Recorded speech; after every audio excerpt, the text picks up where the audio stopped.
The Girl with the Suitcase.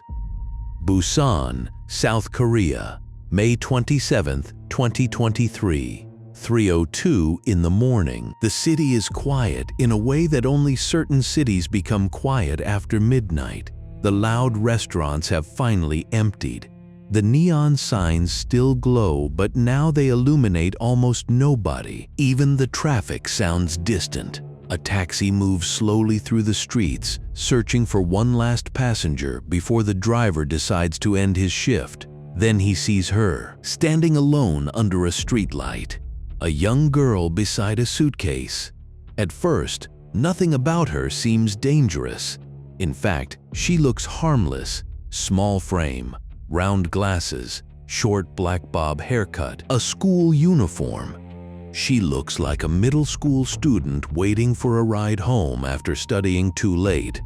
The taxi driver pulls over. He steps out automatically and opens the trunk. The suitcase immediately catches his attention. It looks unusually heavy, not because it's large, because of the way she drags it. The wheels struggle against the pavement as she pulls it closer to the car. The driver offers to help, but the girl quickly smiles and says, "No, it's okay. I can do it myself." Her voice is polite, soft, almost cheerful. So he lets her lift it herself. And for someone that small, she struggles more than he expected. The suitcase lands inside the trunk with a heavy thud, the kind of sound that stays in your memory later. The driver closes the trunk and gets back inside the taxi. Where to? The girl quietly gives him the destination, a riverside park near the Nakdong River. The driver pauses for half a second. Not enough to question her, but enough to feel something. Because people carrying luggage at 3 a.m. are usually going somewhere important. Train stations, airports, hotels. Not a dark riverside park. Still, he starts driving. And during the ride, he keeps glancing at her through the mirror. Not because she looks suspicious, because she doesn't. That's what bothers him later. She looks completely normal, calm, relaxed, almost emotionally empty. Outside the taxi windows, Busan slides past in silence, while the girl sits motionless in the back seat. No phone calls, no texting, no nervousness, just quiet. When they finally arrive near the riverside park, the driver pulls over. The girl thanks him politely. Again, she refuses help with the suitcase. This time, the driver notices something else, the way she grips the handle. Tight, like she's making sure it doesn't fall over. The suitcase rolls behind her as she walks toward the grassy riverside area until finally disappearing into the darkness. Most drivers probably would have left immediately, but something about the entire situation sits strangely with him. Not enough to call police, not enough to panic, just enough to stay. So he parks nearby and lights a cigarette. Maybe she needs another ride later. Maybe he's simply curious. Either way, he waits. 15 minutes pass, then 20, and finally, he sees her again, walking back toward the taxi. Only now the suitcase moves differently. Earlier, she struggled to pull it. Now it glides beside her effortlessly, and at that exact moment, something cold settles in the driver's stomach. Because suddenly, without understanding why, he realizes he is afraid of her. The girl gets back into the taxi, and for the second time that night, the ride begins in silence. But now the atmosphere feels heavier. The driver keeps checking the rearview mirror.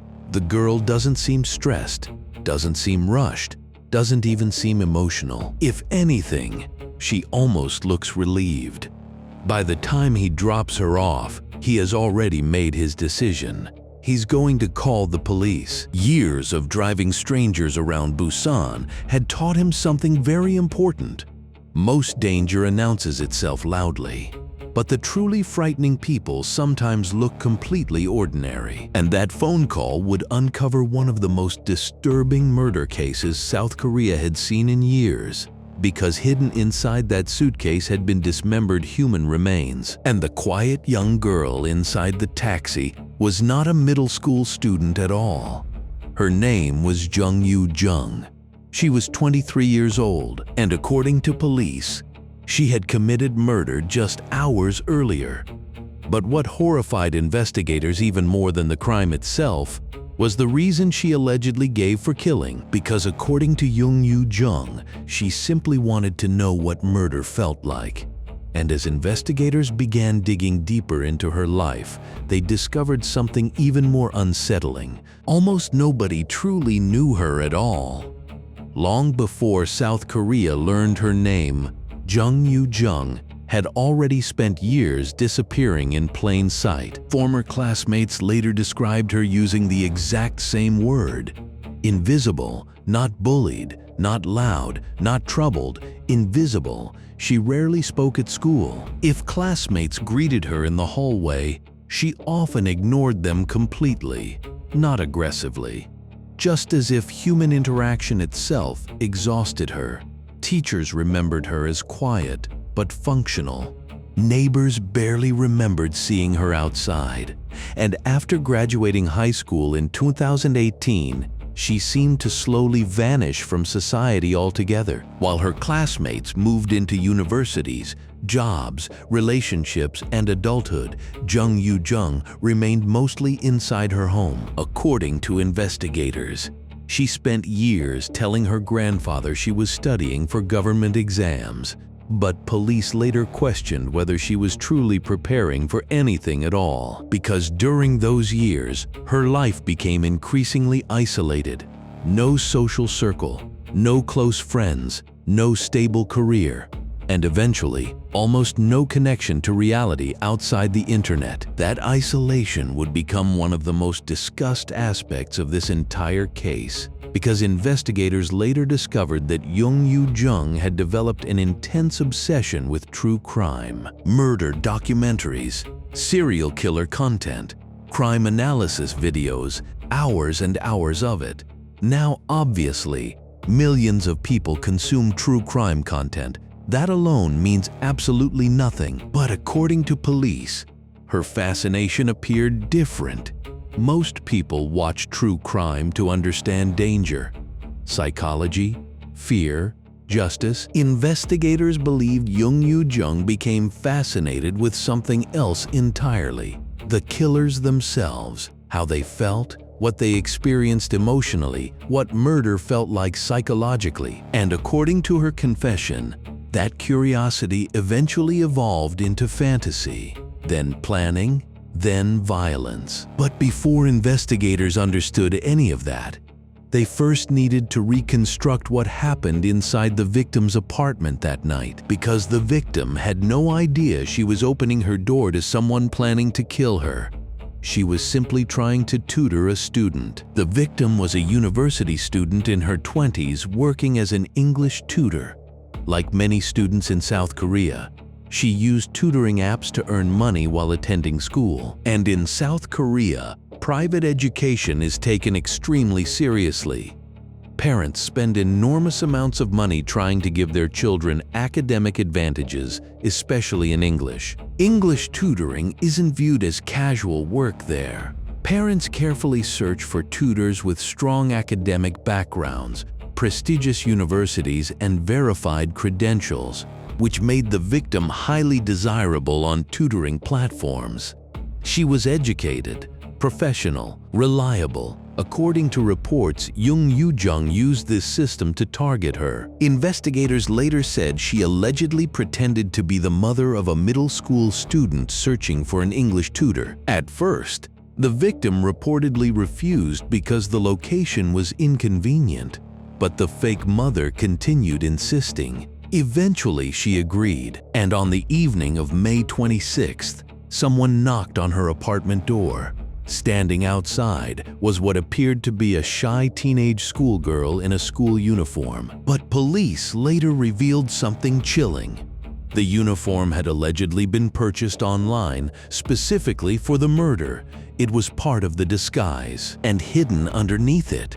Investigators say Jung Yoo-jung carried a knife.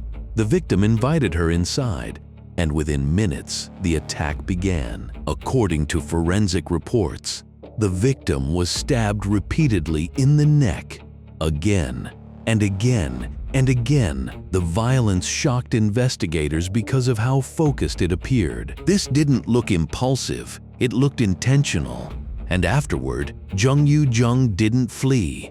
She stayed inside the apartment for hours.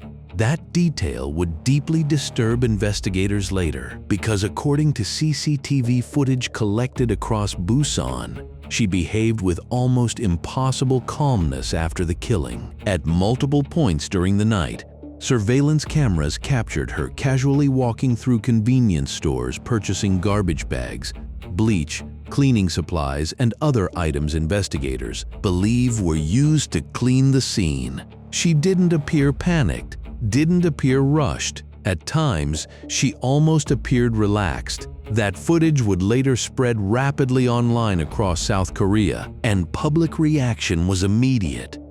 Not because people saw graphic violence, but because viewers became disturbed by how ordinary she looked.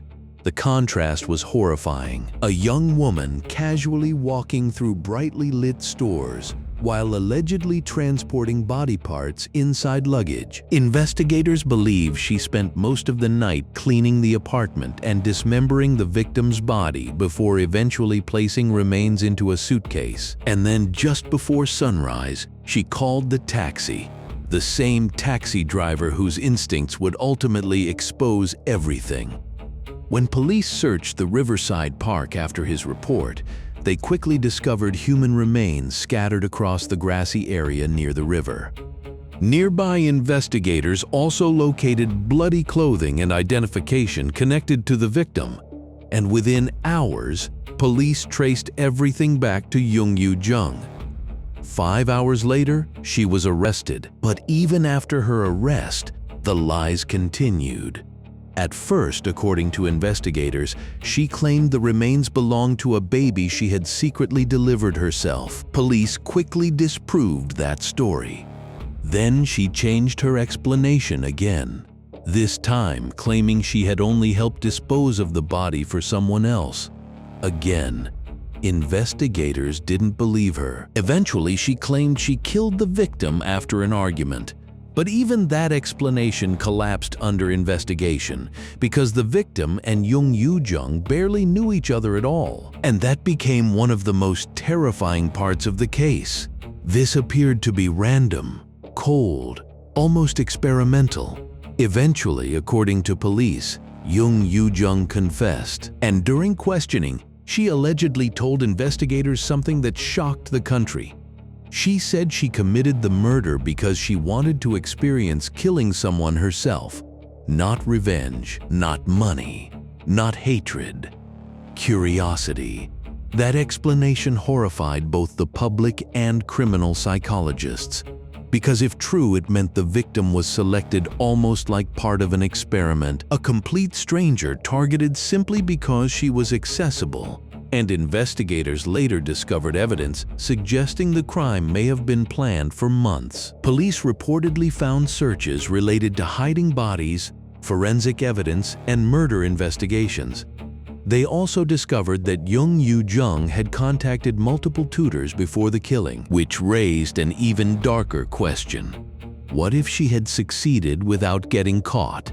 Some criminal psychologists later stated they believed she likely would have killed again. And yet, even now, experts continue debating what truly motivated her. Because some psychologists believe her true crime obsession explanation may itself be manipulative. A constructed narrative, something dramatic enough to explain the crime publicly. Others believe her isolation, emotional detachment, and obsession with violent fantasy genuinely escalated into murder. But almost everyone agrees on one thing. Jung Yoo-jung deeply unsettled investigators because she did not behave the way most killers behave after arrest. According to reports, She remained calm in custody. She ate normally, slept normally, and showed very little visible emotional distress. Even during media appearances, people noticed something strange about her demeanor. She apologized, but many viewers later said the apology felt rehearsed, almost copied, like someone imitating emotions rather than naturally expressing them. That perception only intensified public fear surrounding the case, because the more people watched her, the more emotionally distant she seemed. Eventually, she underwent psychological evaluations, including psychopathy assessments. Results reportedly suggested elevated psychopathic traits, though experts warned that such tests are not definitive answers by themselves. Still, public fascination with the case exploded because people desperately wanted to understand how someone so ordinary-looking could commit something so horrifying. And maybe the scariest answer of all is that nobody fully knows. Even now, there is no perfect explanation. No single moment investigators can point to and say, "This is exactly when she became dangerous." Instead, the case leaves behind something much more uncomfortable: the possibility that underneath an ordinary appearance, someone can quietly disconnect from humanity for years without anyone truly noticing.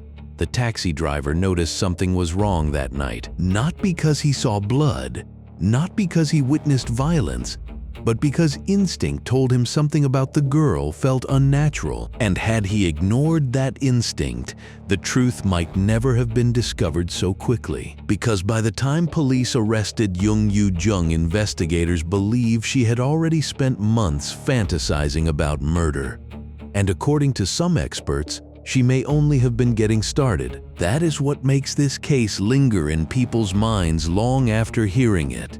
Not simply the brutality, but the silence surrounding it, the normality, the calmness, the fact that a person carrying unimaginable violence inside them could still look like an ordinary girl standing quietly beneath a streetlight at 3 in the morning, waiting for a taxi.